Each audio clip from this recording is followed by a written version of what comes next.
The Scorpion and the Frog is an animal fable that seems to have first emerged in 1954. On account of its dark morality, there have been many popular references since then in popular culture, including notable films, television shows, and books. Synopsis: A scorpion asks a frog to carry him over a river. The frog is afraid of being stung during the trip, but the scorpion argues that if it stung the frog, both would sink and the scorpion would drown.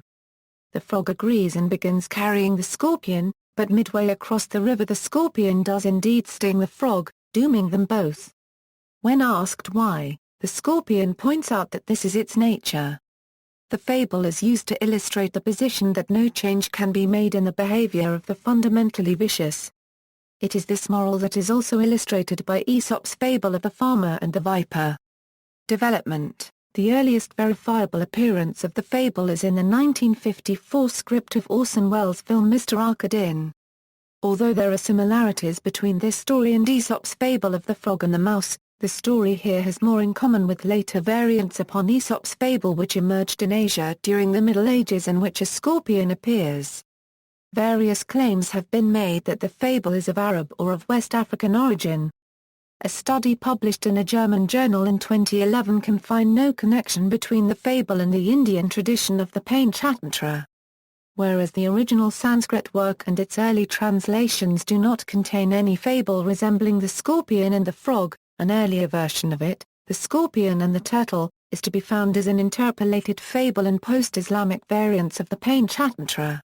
The study suggests that the interpolation occurred between the 12th and 13th century in the Persian language area and may offer a new starting point for further research on the question of the fable's origin.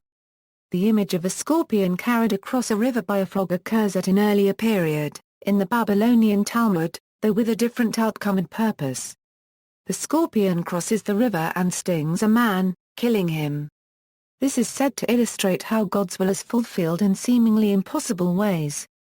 A genuine Arab variant is found in a Sufi source from the 6th century that illustrates divine providence with the tale of a scorpion that crosses the Nile on a frog's back in order to save a sleeping drunkard from being stung by a snake.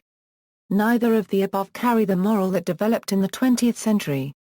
However, The Lady Frog and the Scorpion was published in 2010, claiming that it is a traditional Nigerian folktale, although it seems not to have been previously recorded. See also: References.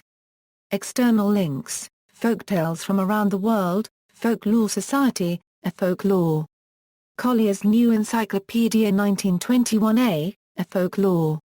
Encyclopaedia Britannica 1911, A Anthology of some of the oldest oral folk tales, Nigerian folktales on Facebook.